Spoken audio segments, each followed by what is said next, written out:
Thank you very much.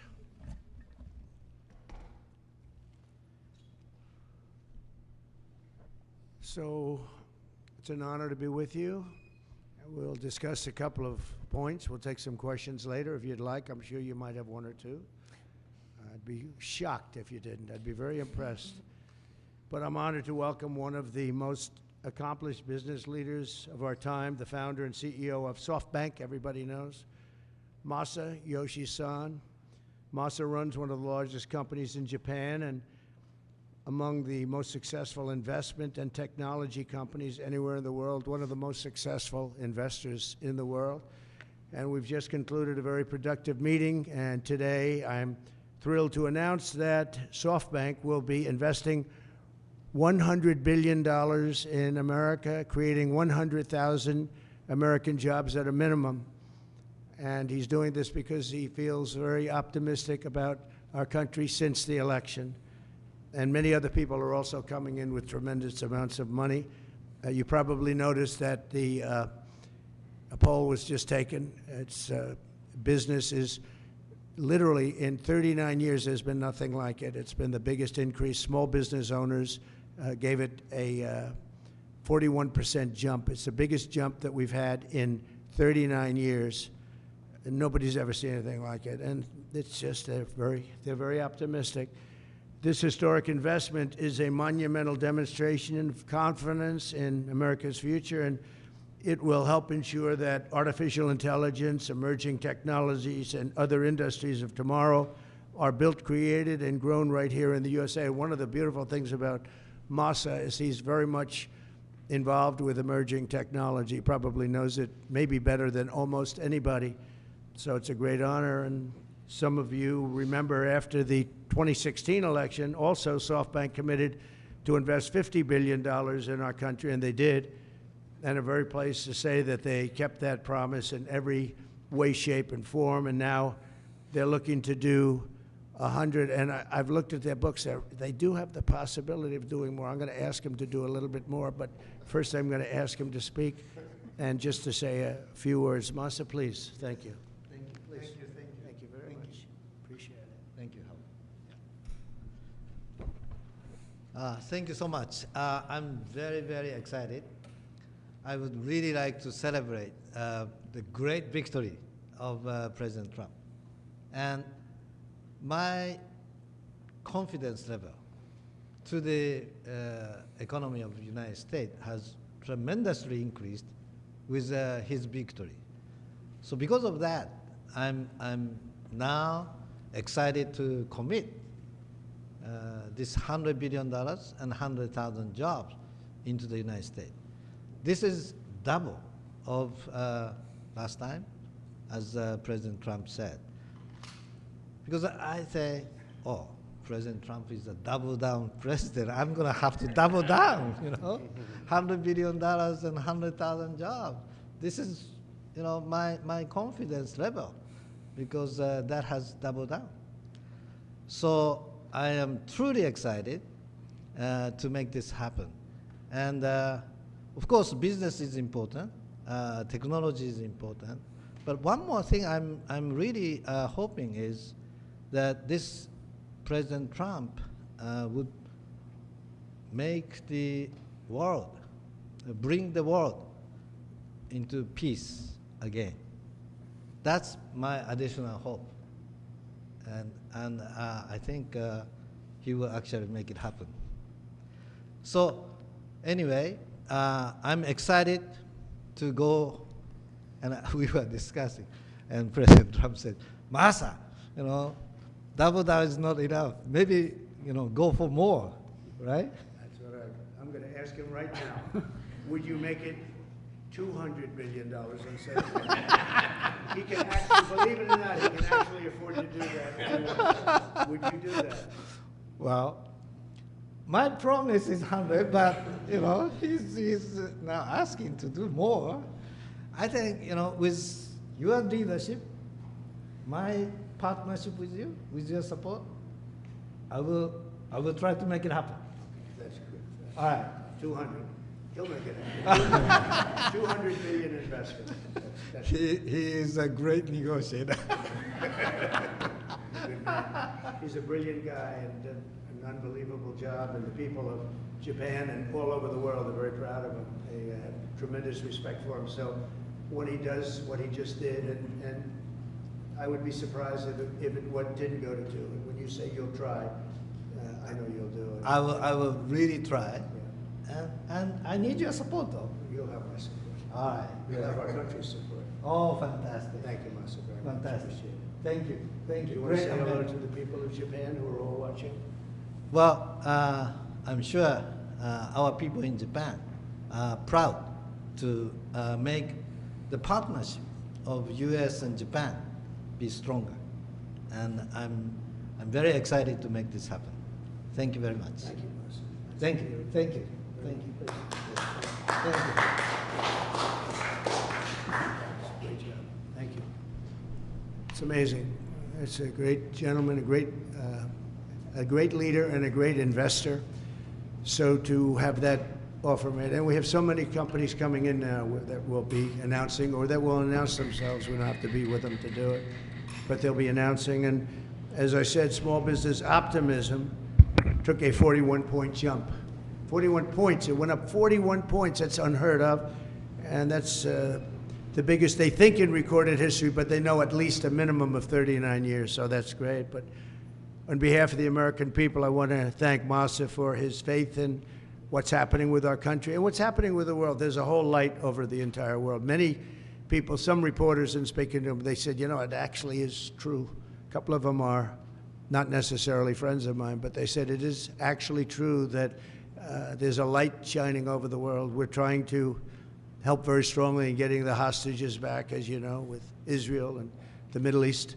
We're working very much on that. We're trying to get the war stopped, that horrible, horrible war that's going on in Ukraine, with Russia, Ukraine. We're going to, we've got a little progress. It's a tough one. It's a nasty one. It's nasty. People are being killed at levels that nobody's ever seen. You know, it's very level fields, and the only thing that stops a bullet is a body, a human body.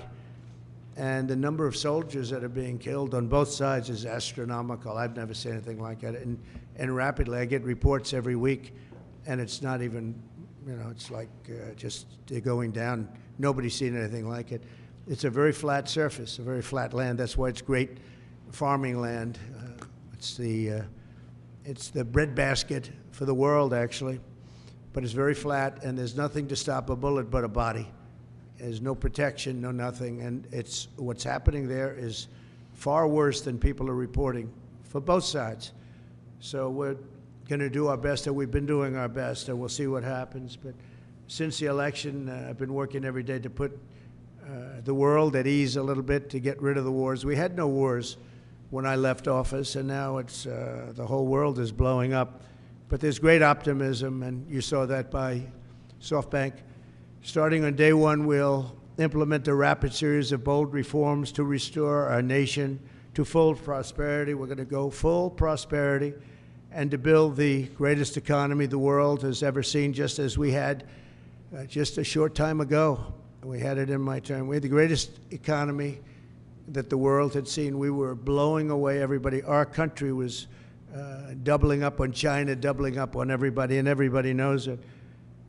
And then we had to slow it down with COVID, unfortunately, at the end. But even then, I gave it back with a substantial increase of the stock market, bigger than it was pre-COVID, so it was pretty amazing. Already preparations are underway to slash massive numbers of job-killing regulations, eliminating 10 old regulations for every new one. You put a new regulation on, you have to get rid of 10, and we'll be able to do it. And that was about the percentage we had. We cut more regulations than any president has ever cut, by far, actually, by approximately 5 times. Some of those regulations, unfortunately, were put back on, but we'll catch up very quickly. We'll catch up with it. One of the things I'd like to ask the Biden administration, as you probably heard, there are 2 events that took place. We're talking about a friendly takeover, a friendly transition, as they like to say. This is a friendly transition, and it is, but There are two events that took place that I think are very terrible. One is that if people don't come back to work, come back into the office, they're going to be dismissed. And somebody in the Biden administration gave a 5-year waiver of that so that for 5 years, people don't have to come back into the office. It involved 49,000 people. For 5 years, they don't have to go. They just signed this thing. It's ridiculous. So it was like a gift to a union, and we're going to obviously be in court to stop it. The other thing is really terrible. We spent a tremendous amount of money on building the wall. The wall was designed specifically by the Border Patrol because it's very hard to climb. They need to have see-through. They need it to be steel because you can't cut. It's very powerful steel. It's very hard steel. It's a special type of steel, but very, very hard to cut. Inside the steel, as you know, we pour concrete, and that's a grade 10 concrete, which is a very strong concrete, very as though you were building about a 60-story building. It's very powerful concrete. They've made tremendous technology advances in the word concrete. Who would think that? But I know that from the construction industry. Today, what you can do with concrete is incredible. So we have a very strong concrete. And then we have a rebar. We put rebar inside the concrete, and the rebar likewise is very hard to cut. So it's a very expensive process, very expensive wall. And then we put a anti-climb plate on the top. You saw that. And I didn't like the look of it, but then when I watched, we had people testing. We had mountain climbers actually testing, and they were not able to get over the anti-climb plate, so I said, all right, I guess we're going to put it on. That plate on top, which I never loved the look of it, but it works so unbelievably well, you have to do it. So we spent a lot of money on building it, and we have hundreds of miles that we put up. A lot of people don't realize, but we did 571 miles of wall. That's why we had such good records, in addition to the fact that Mexico helped us with their military. They kept people out, and they were actually very good under the past leader. But now we ordered an additional 200 miles of wall. It's very expensive, and now it's about double the price of what it would have been 6 years ago. And the administration is trying to sell it for 5 cents on the dollar, knowing that we're getting ready to put it up. And what they're doing is really an act. It's almost a criminal act. They know we're going to use it, and if we don't have it, we're going to have to rebuild it, and it'll cost double what it cost years ago, and that's hundreds of millions of dollars, because you're talking about a lot of wall.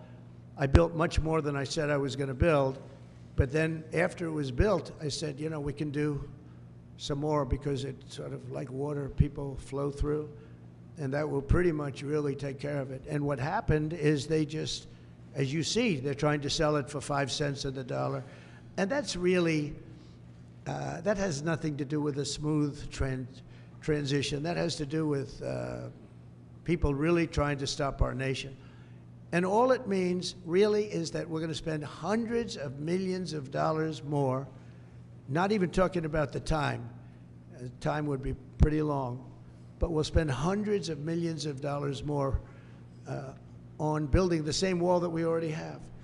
And people have already come back to us that have deals at 5 cents and 4 cents, and one guy at 3 cents on the dollar, and they offered to sell it back to us at more money than it cost us to build substantially. Can you believe it? So they make a deal with the United States to buy it for pennies, and then they call us and they say, do you want to buy it back? We'll sell it back to you for hundreds of dollars a foot. Hundreds of dollars, from pennies to hundreds of dollars a foot. And we can't let this take place. Now we're going to go. I spoke with the Attorney General of Texas. I spoke to the senators of Texas. I spoke to a lot of people, and hopefully they'll be able to stop. We're going to be, having a restraining order. But just think about how ridiculous it is. And this is just people that don't want this country to succeed. And this has nothing to do with Democrat or Republican. This has to do with common sense. We won on common sense, and this is maybe one of the most egregious examples I've seen. So the people that are buying it or trying to buy it are trying to make a deal with us to sell it back at hundreds of times more than we paid. And this is all because the Democrats. So I'm asking today Joe Biden to please stop selling the world. We're going to use that to create a strong barrier, and it worked. That's why our numbers were so good. It really worked, and it worked well, and it's very expensive to do, and I'm asking Joe Biden to stop his people from giving it away. It's something that people can't even believe is happening, so hopefully Joe will be able to stop it. We'll soon unleash American energy, and this will be done at levels not seen before, issuing quick approvals for pipelines, drilling, and other infrastructure.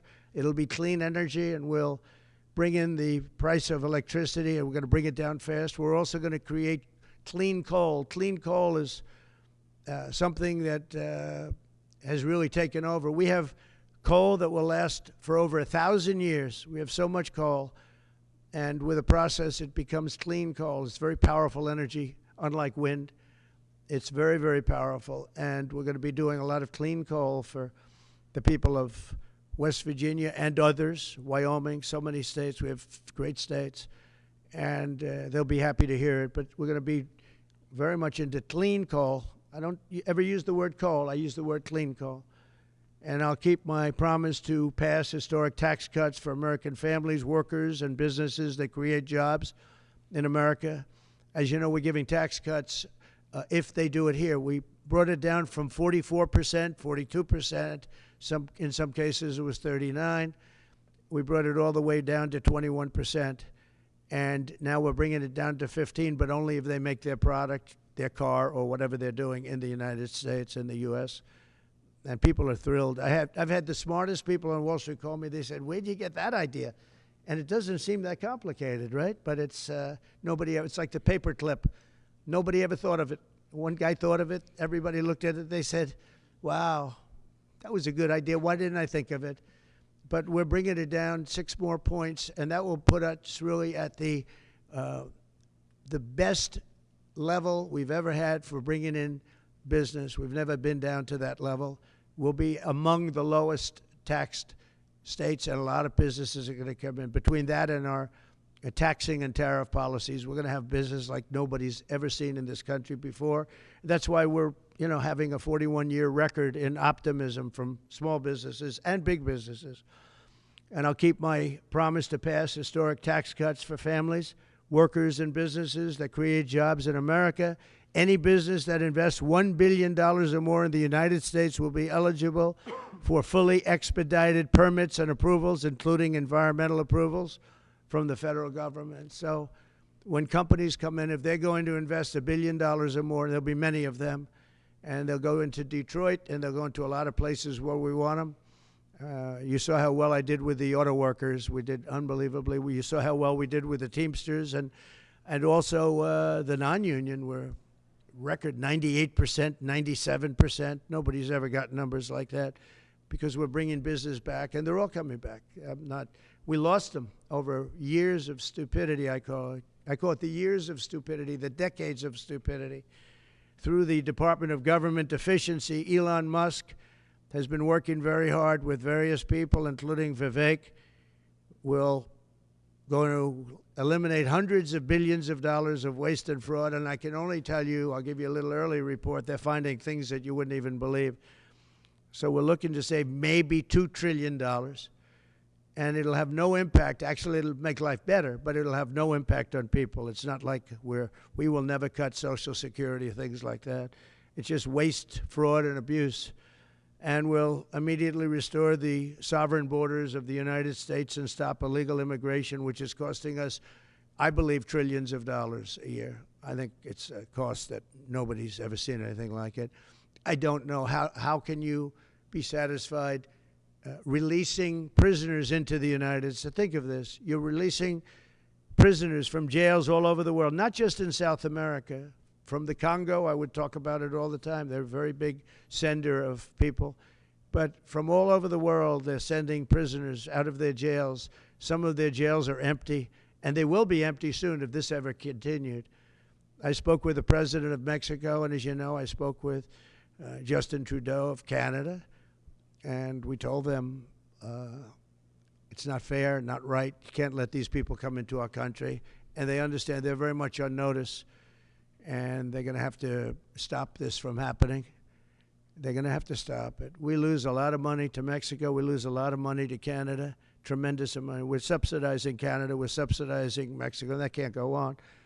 And I get along with the people of Mexico and Canada very well, but we can't let that happen.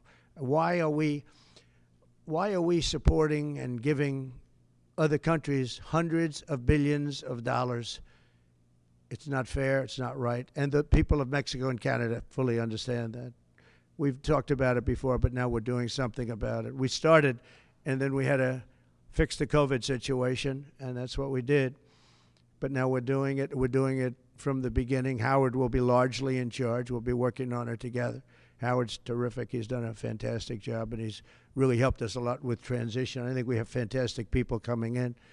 So all of these policies will help us rapidly defeat inflation, create millions of new jobs, and put money in the pockets of the hardworking families of our country, pay off debt. We're going to be paying off a tremendous amount of debt. We're $36 trillion. You don't want to be there. And we're going to be using a lot of the money that we make. We're going to be opening up a lot of businesses that are going to be pouring in because of our tax policy. And we're going to use the money that we made to pay off debt and to reduce taxes. We're going to further reduce taxes. If you remember when we reduced them last time, that brought a tremendous amount. We brought it down to 21%, and that was the biggest tax cut in the history of our country. And nobody ever thought this would happen, but this is what's supposed to happen. We actually ended up taking in more revenue at 21 than we did at 40%, which was pretty amazing. But this will be the most exciting and successful period of reform and renewal in all of American history, maybe of global history. The golden age of America, I call it. It's begun. So it's the golden age of America, and that's what it's going to be. And we hope we don't have any intervening problems, because things happen. Like out of nowhere came the China virus. Out of nowhere came other things we don't want to have. You know, when I left, we had no wars. We had no problems. The Middle East was good. We did the Abraham Accords. We did things that nobody thought were even possible. But think of it, 4 years ago, we had no wars. You didn't have Russia going into Ukraine. They wouldn't have done it. They weren't even thinking about it. When they saw what happened in Afghanistan, I think they gave them an idea. But they wouldn't have done it. They would have never gone. President Putin would have never gone in. And now you look at all those people are dead. All those cities are destroyed. You know, it's nice to say they want their land back, but the cities are largely destroyed. They've left Kiev because probably maybe they want to use it or occupy it, but they haven't done it. They've done a lot of damage, but relatively compared to the other cities, very little.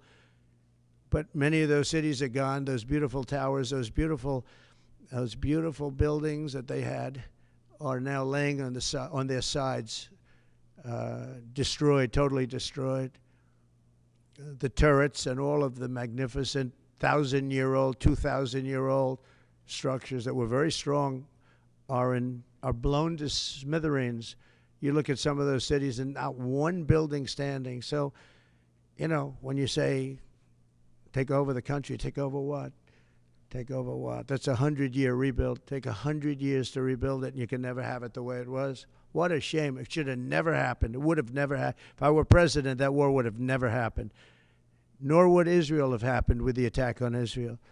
So we're inheriting big challenges at home and all over the world. Again, we had no wars. We had no problems. We had no inflation. We had no inflation. We had it less than 1%. Perfect number. And then we had inflation, the likes of which I don't believe the country's ever seen inflation like that. They say 38 years. I don't know. I think it's probably ever. But we're going to take care of all of it. We're going to get the prices down by energy. The energy is going to come in. We have more energy than anybody else. We're going to use it. We don't have to buy energy from Venezuela when we have 50 times more than they do. It's just insane what we're doing. So we will not rest until America is richer, safer, and stronger than it has ever been before. And we have a big head start. Last time we didn't. And last time we didn't know the people. We didn't know a lot of things. But by the time we got it up and going, it was incredible. Again, we built the greatest economy in history for that period of time. And we'll do it again. I believe substantially more so. because we understand, number one, the people of Washington.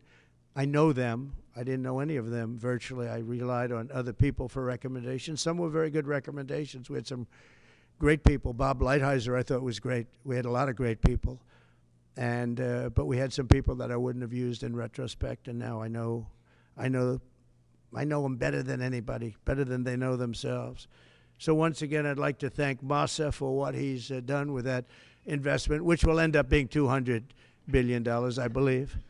But I just want to thank him. He's just an outstanding man. When you have that kind of brain power wanting to invest in this country, and that's money that he can't invest elsewhere. So that's a big investment, but makes me feel very good. Makes me feel that we're absolutely on the right track. So thank you to Masa, and we'll take a couple of questions. Yeah, please.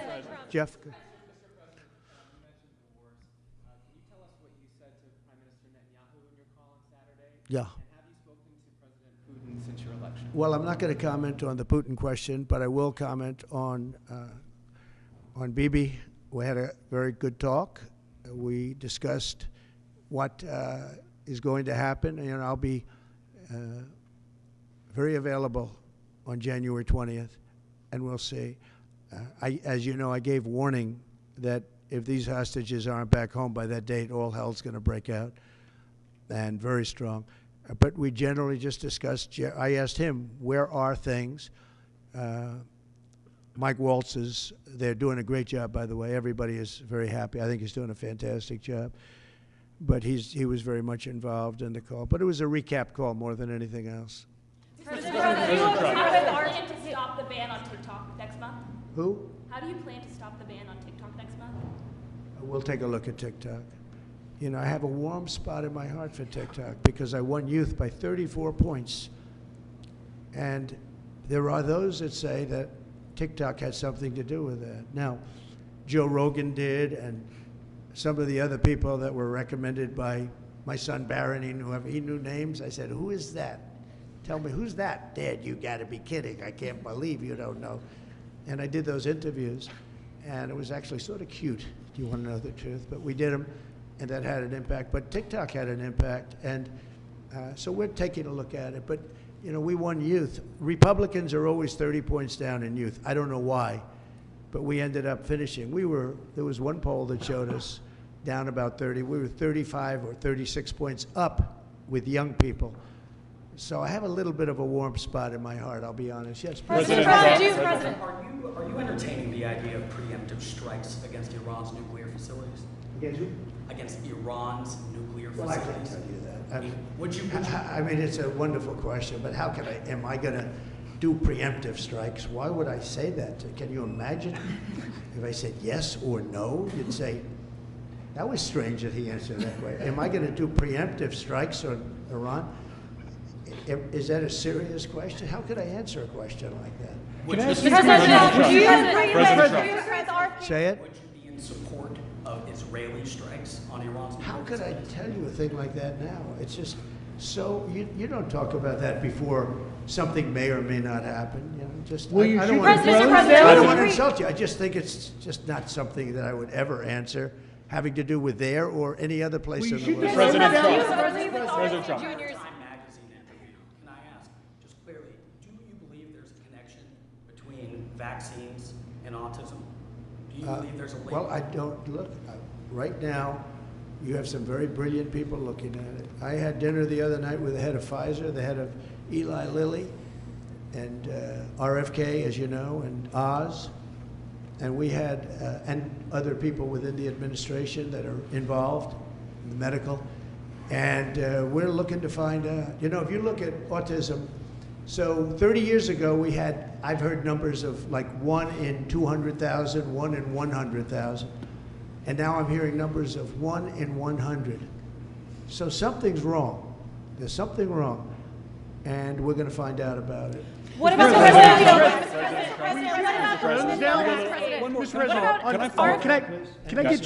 Can I follow up on Robert Kennedy? He's on the Hill today. He's meeting with senators. What do you say to people who are worried that his views on vaccines will translate into policies that will make their kids less safe? No, I think he's going to be much less radical than you would think. I think he's got a very open mind, or I wouldn't have put him there. He's going to be very much less radical But there are problems. I mean, we don't do as well as a lot of other nations, and those nations use nothing. And we're going to find out what those problems are. And another thing that came up, the dinner was fascinating because I had Bobby and I had, again, the head of Pfizer. You know who that is. He's a highly respected man who has run an incredible company. Likewise with Lilly, the top two people. And we had the head of the industry also. So all companies were represented. And I said, let's have it out now a little bit. And you know what came out of that meeting is that we're paying far too much because we're paying much more than other countries. And we have laws that make it impossible to reduce. And we have a thing called the middleman. You know the middleman, right? The horrible middleman that makes more money, frankly, than the drug companies, and they don't do anything except they're a middleman. We're going to knock out the middleman. I'm going to be very unpopular after that statement. Mr. President, I don't know who these middlemen are, but they are rich as hell. And we're going to knock out the middlemen. We're going to get drug costs down at levels that nobody has ever seen before. And that really, I tell you, we spent more time talking about that with Bobby and with the executives and Oz, all of them. We spent more time talking about that than anything else. Thanks, President Trump. What about the polio vaccine? Well, I'm a big believer in it, and I think everything should be looked at, but I'm a big believer in the polio vaccine, the Salk vaccine. Do you think schools should mandate vaccines? Do you think schools should mandate vaccines? I don't like mandates. I'm not a big mandate person. So, you know, I was against mandates. Mostly Democrat governors did the mandates, and they did a very poor thing. It was, you know, in retrospect, they made a big mistake having to do with the education of children. You know, they lost like a year or 2 years of their lives. The mandate was a bad thing. I was against the mandate. So is that something you'd want to? Yes, please. Do you expect Ron DeSantis to appoint Laura Trump to Senator Marco Rubio's seat? No, I don't. I probably don't, but I don't know. Ron's doing a good job. That's his choice, nothing to do with me. Laura's unbelievable. I mean, she was incredible. The job she did at the RNC as chairman, along with Michael Whatley, the combination. But I can just speak for Laura. She is so highly respected by women. I mean, even her workout routines are through the roof. She lifts 150 pounds. I don't know how the hell she does it. She's a bad example for men and women's sports. Because I wouldn't be able to beat her, I don't believe. I'd try like hell. But no, she's an incredible woman. And, you know, it's funny, people oftentimes talk about nepotism. I never had, when I put her there, people said, how did you get her to do it? You know, she could have run for the Senate in North Carolina. Ted Budd would be the first to say. And he wouldn't have run. Nobody would have run. And she just said, no, I want to really focus on my children. When the election, and my family, she has a great family. When the election started getting closer, I asked her, would she go to Washington and work on the, you know, as chairman of the committee along with Michael Whatley. And they did such an unbelievable job, especially on cheating. They stopped it, or at least they stymied it. Too big to rig. And we won in a landslide. You know, we won tremendously. She did an amazing job. Now Ron is going to have to make, because Marco has been really a star already, and we haven't started, but you know, we see signs of from some people, or very early, we see signs of stardom, and Marco has done incredibly. He's sort of born for it.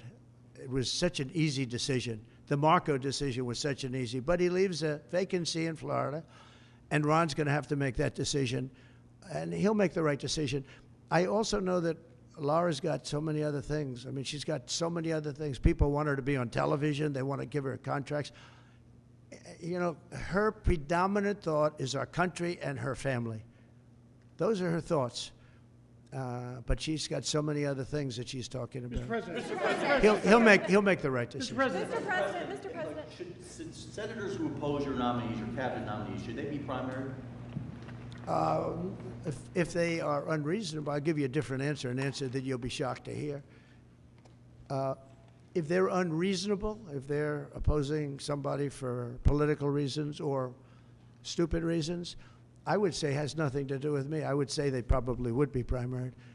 But if they're reasonable, fair, and really disagree with something or somebody, I could see that happening. But I do believe that if they're I think we have great people. I think we have a great group of people. Pam has been unbelievably received. You take a look, Pam Bondi. So many have been just unbelievably received. I think Pete Hegseth is making tremendous strides over the last week. He's going to be great. Look, he went to Princeton, he went to Harvard, he was a great student there, but he really was, from the first day I met him, all he wanted to talk about was military. He's just a military guy. I think it's a natural. This was my idea. And you know, Pete Hegseth gave up a lot because he was going big places in Fox, big places, a lot of money. And he didn't even hesitate. When I said, do you want to do this? He said, absolutely. I said, you know, if it doesn't work out, you'll never have the opportunity that you have right now in terms of the world of entertainment or business, whatever you want to call it. You'll never have that opportunity again. In fact, it could be just the opposite because it's nasty out there. He said, I don't care. I have to do it for my country. He gave up a tremendous amount. If this didn't work, it would be a tragedy. Because, but that's what he loves. He loves the military. I never talked to him about anything else. He'd talk about the military. He'd come to see me about a soldier that was unfairly treated, and could I help? That's the only thing I virtually ever talked to him about. And I always remembered it. I've seen him many times, and I don't think I've ever had a subject on anything other than military with him. That's where his love is. And he didn't say, well, I'd like to think about it. I'd like to talk to my family. He said, not even a contest. And you know, he was going through the roof over there. He was doing great. They have the #1 show that Saturday and Sunday with Will and Rachel. That was great chemistry. And if this didn't work out for him, it would be actually sort of tragic. Yeah. Would you consider pardoning Eric Adams? Yeah, I would. Yeah. I think that he was treated pretty unfairly. Now, I haven't seen the gravity of it all, but it seems, you know, like being upgraded in an airplane many years ago. I know probably everybody here has been upgraded. They see you're all stars, and they say, I want to upgrade that person from NBC. I'm going to upgrade him. And that would mean you'll spend the rest of your life in prison. I don't know. Somehow, I hope not. I mean, I'd have to see it because I don't know the facts. I think he was treated. You know, it's very interesting. When he essentially went against what was happening with the migrants coming in. And, you know, he made some pretty strong statements like, this is not sustainable. I said, you know what, he'll be indicted soon. And I said it, not as a prediction, a little bit lightheartedly, but I said it. I said, he's going to be indicted. And a few months later, he got indicted. So, yeah, I would certainly look at it. Yes. Mr. President, can I ask you a question about the drones?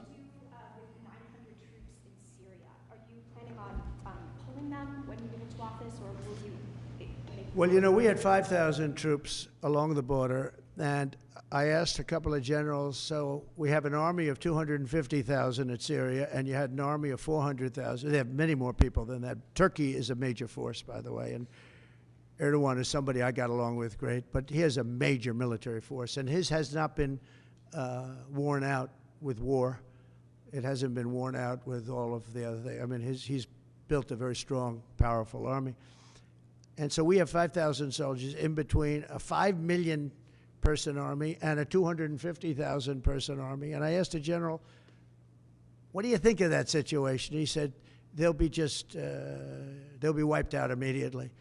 And I moved them out because, and I took a lot of heat. And you know what happened? Nothing. Nothing.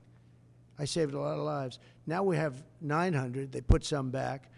But 900, if you're talking about two, now one of the sides has been essentially wiped out, but nobody knows who the other side is. But I do. You know who it is? Turkey. Okay? Turkey's the one behind it. He's a very smart guy. They've wanted it for thousands of years, and he got it. And those people that went in are controlled by Turkey. And that's okay. It's another way to fight. But no, I don't think that I want to have our soldiers killed. But I don't think that will happen now anyway because the one side's been decimated. Mr. President, I want to ask you a question about the drones. Are you concerned about more unrest in that region, or do you think it will calm? Well, nobody knows what the final outcome is going to be in the region. You know, nobody knows who really the final. I believe it's Turkey, and I think Turkey is very smart. He's a very smart guy, and he's very tough. But Turkey did an unfriendly takeover without a lot of lives being lost. I can say that Assad was a butcher. What he did to children.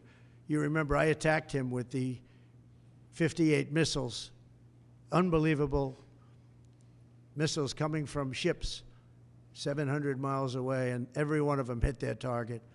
But I did that. That was the red line in the sand. Obama drew it, and then he refused to honor what he did. He said, if anybody goes across the red line, and Assad killed many more children after that, and Obama did nothing, but I did.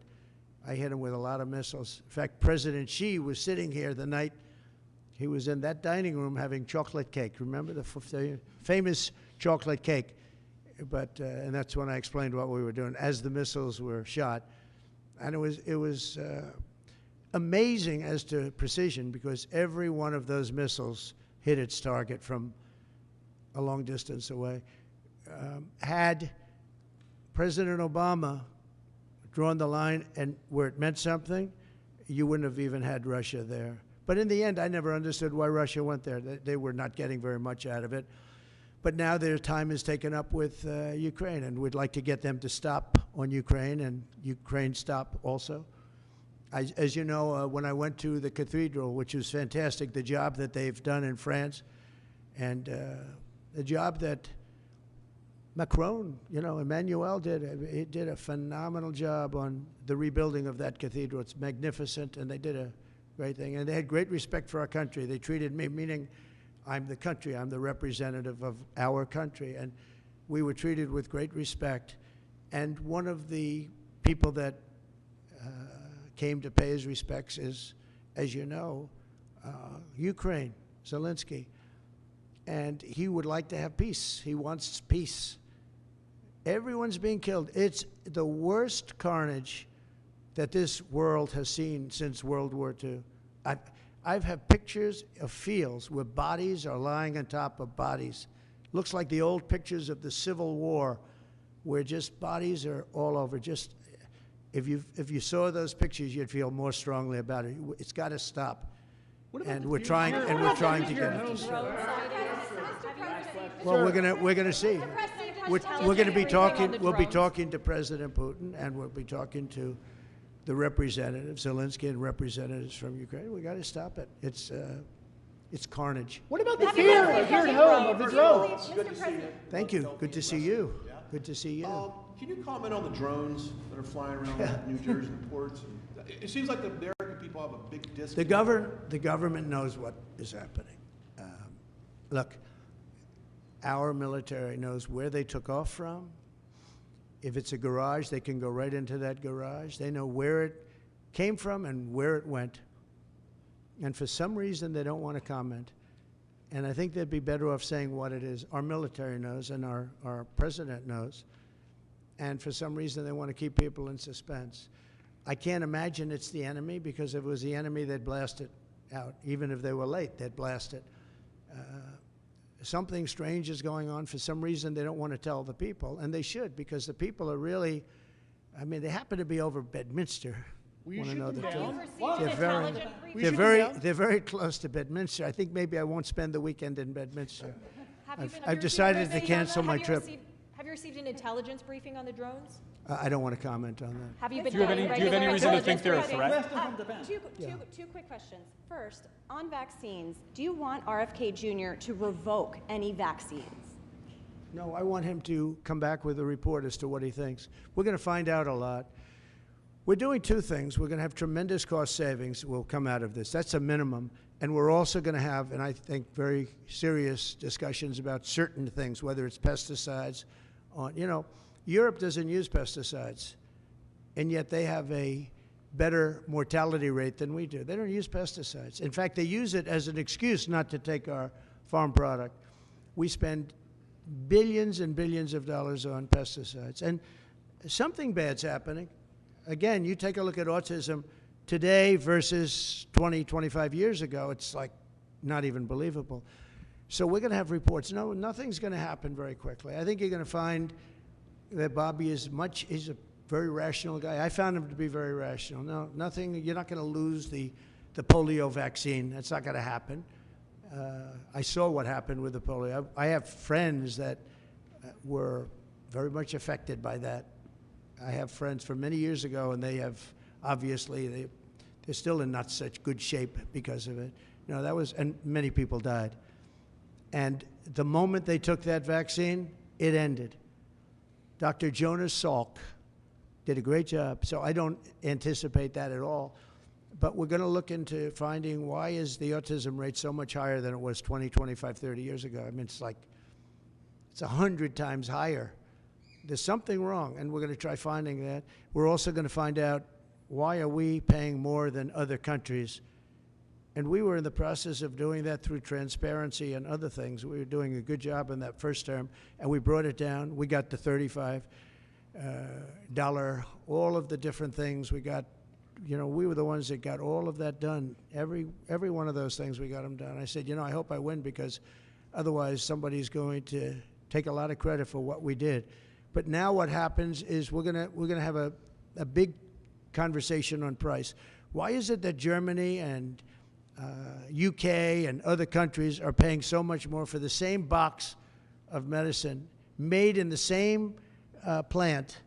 Why is it that we're paying many times more? And I know the answer, because our government didn't do what they were supposed to do. And what I put in place was terminated unexpectedly by the Biden administration, and they shouldn't have terminated it. It would have had a huge impact.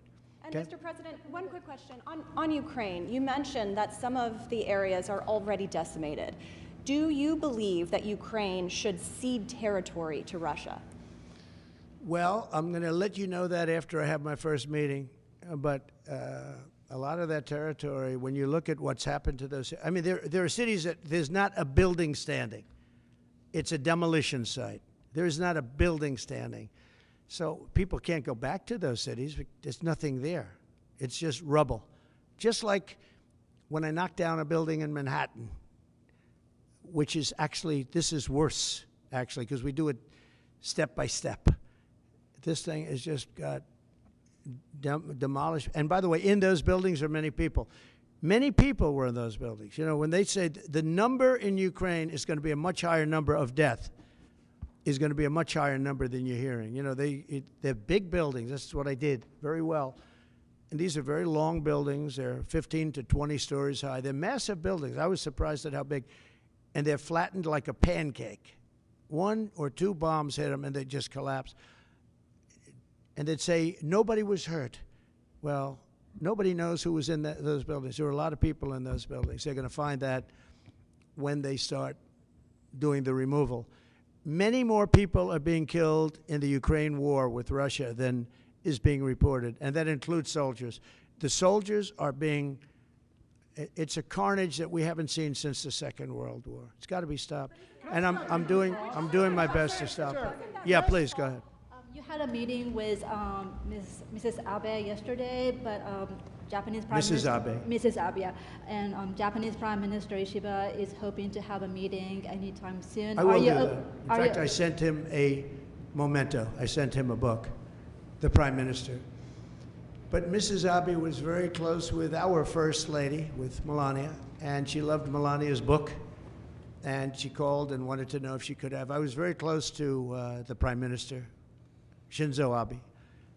He was great. He was a great man. And his wife wanted to know if it would be possible to have dinner. And it was just out of respect to Shinzo. And yes, I'd love to see the Prime Minister, and we will do that. I actually sent him a book and some other things for him through Mrs. Abe. Will that happen before the inauguration day? It could. If they'd like to do that, I would do that, yeah. Sir, President Trump, just have you No, I have great respect for the, for the position, and if he'd like to do that, I'd be here. Mr. President, you have reported that Ambassador to Japan will be George Glass. Is that your final decision? Highly respected man. That's right. Highly respected.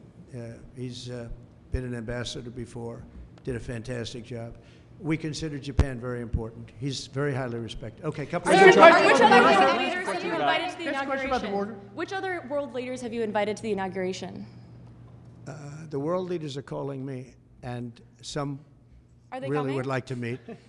No, I mean, literally, they're calling me, and I'll be seeing some of them. I think it's rude not to. I mean, it's hard to say I'm not going to see you. And I've spoken to way over 100 where they called to congratulate on not only the election, but the size of the election, the extent of the victory. And they were great. I mean, I spoke to over 100 countries. You wouldn't believe how many countries there are. And I'm trying the best I can to get back to everybody, but there are a lot of countries, and every one of them, literally everyone called, and it was very nice. So, yeah, I'd see some if some felt it was an emergency. I've seen, as you know, I've seen President Zelensky. He came to France while I was there for the cathedral opening. They actually had about 70 presidents and prime ministers, and in one case, a king. We saw some great people. I also met with William, and I was very impressed by William. I think William is terrific. I was very impressed by William. As you know, I met with him, too. Are you President Trump, the border, ask you a please, sir. question about that. No, can I ask you about the Did you invite Zelensky to the inauguration? No, but if you'd like to come, I'd like to have him. I mean, I didn't invite him, no. Are you President disappointed Trump, China can I ask you a Xi question can't about come the to the conversation on board? Are you disappointed that China Xi won't be at the inauguration? I don't know that he won't be at the inauguration. I mean, I haven't really spoken to him about it. I don't know that, actually. I would say that if he'd like to come, I'd love to have him. But there's been nothing much discussed. I have had discussions with him, letters, et cetera, at a very high level. You know, we had a very good relationship until COVID. COVID didn't end the relationship, but it was a bridge too far for me. But if he'd like to come, I'd certainly be. Have you spoken to Venezuela? Just so you understand, he hasn't said one way or the other. Because a lot of people say Have you he spoken to won't Venezuela? come, he will come. People think he will come, he won't come. It's something we barely discussed, just about didn't discuss. But I have had, especially through letters, some very good conversations. Have you had conversations with Venezuela, sir? You know, because China and the United States can together solve all of the problems of the world, if you think about it. So it's very important. And, you know, he was a friend of mine. I mean, he was here for a long time, right in that spot, except sitting in a very comfortable chair. He wasn't standing like you are. But we spent hours and hours talking. And, you know, he's an amazing guy. Have you spoken to The press, Venezuela? the press hates when I say that, but he's an amazing Have you person. spoken to anyone in President Venezuela, Trump, sir? can I ask On you the about, border, can I on the ask you about border. If I could just ask you on the United border. Hold on one Healthcare second, Gary. shooting, Real quick. the United Healthcare shooting, the I think shooting of the it's CEO. terrible. Can you give us your thoughts about that? And what do you make of Well, the I reaction think it's around the terrible. suspected shooter? Does that tell you anything about how people I think it's a about healthcare? terrible thing. I think it's really terrible that some people seem to admire him, like him. And I was happy to see that it wasn't specific to this gentleman that was killed. It's just an overall sickness as opposed to a specific sickness. That was a terrible thing. It was cold-blooded, just a cold-blooded, horrible killing. And how people can like this guy is, that's a sickness, actually. That's really very bad, especially the way it was done. It was so bad, right in the back. And very bad, thing like that, you can't believe that some people, and maybe it's fake news, I don't know. It's hard to believe that that can even be thought of, but it seems that there's a certain appetite for him. I don't get it. Yeah, please. Could you just comment on? I want to expand on the defamation lawsuits. Could you see moving that to other people with individual platforms, social media influencers, people that... Or newspapers, yeah. Yeah. Yeah. Oh, I do. I think you have to do it because they're very dishonest. We need a great media. We need a fair media. We need, it's very important. And we need borders. We need walls, but we need borders, and we need fair elections. You look at California, millions and millions of ballots were sent out. They're still counting the vote in California with the machines. They're counting the vote. If you had paper ballots, the votes would have been counted 4 weeks ago, 3 weeks ago. Now, you need fair elections, you need borders, and you need a fair press. And the press is, no, I see others. I have a few others that I'm doing. I'm going to, as an example, we're bringing, I'm doing this not because I want to. I'm doing this because I feel I have an obligation to. I'm going to be bringing one against the people in Iowa, their newspaper, which had a very, very good pollster who got me right all the time. And then just before the election, she said I was going to lose by 3 or 4 points, and it became the biggest story all over the world because I was going to win Iowa by 20 points. The farmers loved me, and I loved the farmers. And it was interesting the way she did it. She brought it down 2 weeks before. She said I was going to only win by 4. That was a big story. But that was good because she brought it down from like 22 points to 4 or whatever the number was, way up, easy win. Never even thought to go there. I respect them, I love them, and they understand there's no reason to go there because she brought it from way up, walk away, which it was, and it turned out to be in the election too, by the way. It was a win by many, many points. And then she brought it down very smartly to 4 a couple of weeks before, and everyone said, wow, that's amazing. He's only up by 4 points. Then she brought it down to where I was down by 3 or 4, whatever number she used.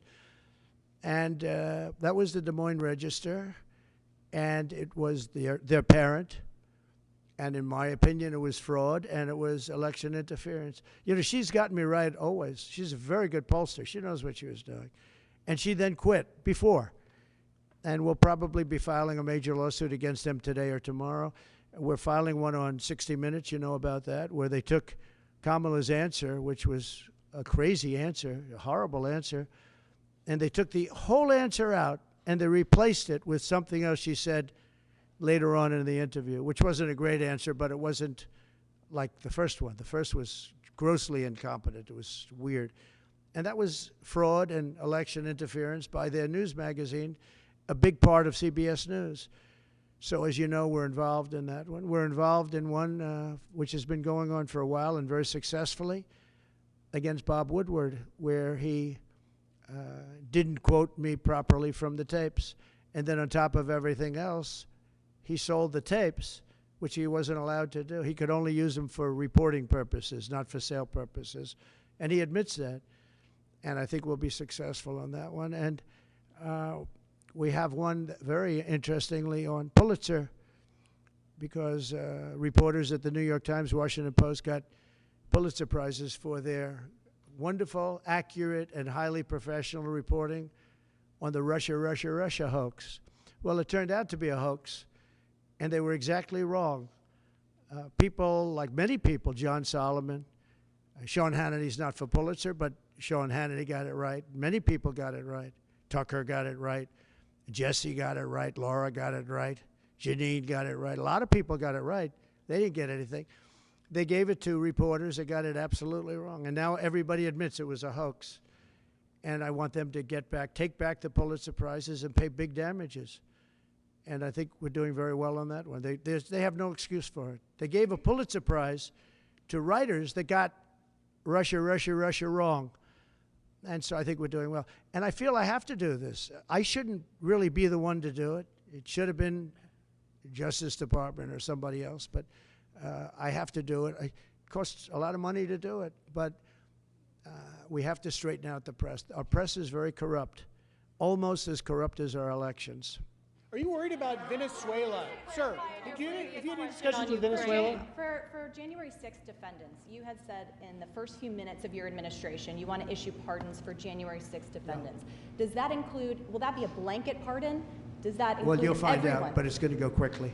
And just to follow up on your Have you had point, any discussion, sir, with in terms of your mass deportation plans, have you had any preliminary discussions with countries like Venezuela, from where the Tren de Aragua gang is now popping up? They'll take them back. They're going to take them back? They're all taking them back, yep. And if they don't, they'll be met very harshly economically. Okay, they'll all take them back. You know, Venezuela and other countries were not behaving very well with us during my administration, and within 24 hours they were behaving very well. They'll all take them back. And separately, can I ask a follow-up Jeff, on that? nice to see you, Jeff. This is like the old days, right? Nice to see you. You look much better now than you did 4 years ago. What are you doing? What's he doing? All right, go ahead. Thank you, sir. The first day you just mentioned that you're in office, I imagine you've got some executive orders that you're Yeah, a going lot to of go through. Can you tell us what your We'll have a lot, priorities- well, what are your priorities? I'll bet you could tell, you could say as well as I could. We will have many executive orders and other things that we'll be signing on the first day. Can you also, just going back to my initial question about the Middle East, you said that your conversation with Prime Minister Netanyahu was kind of a review. Did you repeat We that just had a threat? very good conversation. And, you know, the real conversations will start on the 20th. But we had a really good conversation, and I think we're going to be in a good place in the Middle East. I think the Middle East will be in a good place. I think actually more difficult is going to be the Russia-Ukraine situation. I see that as more difficult. When you say there will be I don't think they should have allowed missiles to be shot 200 miles into Russia. I think that was a bad thing. And that brought the Koreans in, you know, North Korea, another man I get along with very well. I'm the only one that does. But that did a lot of bad things. I don't think that should have been allowed. Not when there's a possibility, and certainly not just weeks before I take over. Why would they do that without asking me what I thought? I wouldn't have had them do that. I think that was a big mistake they made. Will you reverse that decision when you're in office to let those I might, yeah. missiles be I thought it used? was a very stupid thing to do. And when you Do say you have any that- reaction just to one Duke last one on Lacrosse? this. When you say that there will be hell to pay if the hostages are not released before January 20th, what does that mean? Well, they're going to have to determine what that means. But it means it won't be pleasant. Mr. President, It's how not, was your going meeting? to, it's not going to be pleasant, yeah? How was your meeting with Apple CEO Tim Cook, and did you talk about tariffs in that meeting? Meeting with who? Apple CEO Tim Cook. I did have dinner with Tim Cook. I had dinner with sort of almost all of them, and the rest are coming. And this is one of the big differences, I think, between, we were talking about it before, one of the big differences between the first term. In the first term, everybody was fighting me. In this term, everybody wants to be my friend. I don't know. My personality changed or something. But I had, as you know, I had Sundar from Google, but I also had Sergey. Nobody reported that. Sergey is the owner, the primary owner, along with his friend, as you know. And Sergey was here also. I can't believe you didn't pick that one up. Nobody picked that up. But I will tell you, no, it's a big difference. The big difference is that the first time everybody was fighting me on all fronts. And we had a great administration. We got the biggest tax cuts in history, rebuilt the military. Too much of it was given away to Afghanistan, stupidly given away, horribly given away. I think that's one of the reasons that Putin went in to Ukraine when he saw the stupidity of Milley and these guys. They're stupid people, very stupid people. If they didn't do such a bad, you know, we were pulling out of Afghanistan, but I would have pulled out with dignity and strength. They wouldn't be having parades, I guarantee you, showing our equipment that they left behind, because we weren't going to leave any equipment behind, not 10 cents. We were going to take every screw and every bolt. Yeah, the biggest difference is that people want to get along with me this time. Well, they've gone through 4 years, and, you know, it wasn't easy for me, but it wasn't easy for them either. And that's a great thing, though. Getting along is a great thing. So Tim Cook was here. I think he's done an incredible job at Apple, and he talked about the future of Apple. It's going to be a bright future. But we have many others also, and not in that business. And we do have Jeff Bezos, Amazon, coming in sometime during the week. I look forward to that. We have a lot of great executives coming in. The top executives, the top bankers, they're all calling. And honestly, in the first time, I don't know what it was. It's like a complete opposite. In the first one, and the press has covered that fairly, actually, for change. The first one, they were very hostile. And maybe it was my fault, but I don't really think so. They were just very right from the beginning. And this one is much less hostile. It's really the opposite of hostile. Can I get your reaction? Well, you on don't need to Duke give Lacrosse, up a sir? shot. I know that you had some, I believe, involvement 18 years ago with the students at Duke accused of rape in the lacrosse. Now we have this development. I thought it was a hoax when it happened, the Duke situation. I didn't believe the woman, as you know. And they destroyed the lives of these kids. They destroyed, and I don't care what they got. Their lives have been destroyed. Their lives have been shortened by what took place. And now the woman admitted that it never happened. That is a horrible, and as you know, I took a lot of heat when I said that this did not happen. And those kids were beautiful kids with beautiful families, and they were, in some cases, will never be the same. They will never be the same. Have you talked to them by chance? Your thoughts on the Postal Service? You mentioned Bezos a second ago, and I've always thought Bezos would be a key person to go in there and really streamline the logistics of the post office, but they lose billions. Well, there is talk about the Postal Service being taken private. You do know that. Not the worst idea I've ever heard. It really isn't. You know, it's a lot different today with between Amazon and UPS and FedEx and all the things that you didn't have. But there is talk about that. It's an idea that a lot of people have liked for a long time. We're looking at it. I think we're looking at that along with a lot of other. Any questions for Howard, by the way? Commerce. Sure, I'll ask one. Mr. Incoming Secretary, do you see another trade deal with China coming? I think the president. That's a tough one, right? Yeah. Oh, it's easy for me. You're sitting next to me, so it's okay. No, the president has very clear agenda for tariffs. And I think reciprocity is something that is going to be a key topic for us. How you treat us is how you should expect to be treated. Would you like to weigh in, sir, on that? You said it so well, reciprocal. If they tax us, we tax them the same amount. They tax us, forgetting just for a second about the word tax, they tax us, we tax them. And they tax us, almost in all cases, they're taxing us, and we haven't been taxing them. Is that deal already underway? Is there a deal already underway with respect to that? Let's just say this, we're going to make great deals, and we have all the cards. And until I came along, don't forget, and Howard was going over the numbers with me last night, we took in $600 billion and more in taxes and tariffs from China. No other president took in 10 cents, not 10 cents, not 10 cents. And no, we're going to be doing things. We're going to be treating people very fairly. But the word reciprocal is important because if somebody charges us, India, we don't have to talk about own. If India charges us 100%, do we charge them nothing for the same? You know, they send in a bicycle and we send them a bicycle. They charge us 100 and 200. India charges a lot. Brazil charges a lot. If they want to charge us, that's fine, but we're going to charge them the same thing. That's a big worried thing. about And you know what? The senators, some of them aren't necessarily business people. When I give that to them, they say, that sounds fair to me. Are you concerned that tariffs might hurt the stock market rise that you have seen and the economy more broadly? Make our country rich. Tariffs will make our country rich. But won't they raise prices? Properly used. No, well, I didn't have any inflation, and I had massive tariffs on a lot of things. We put tariffs on steel. If I didn't put tariffs on steel, 50% and more, they were dumping steel in, China and others. I put tariffs on, and it stopped, and we took a fortune. We made a fortune on it.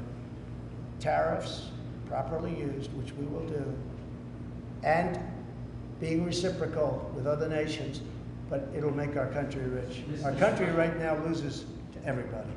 Almost nobody do we have a surplus with. There are a couple of countries, and they're embarrassed by it, but almost nobody.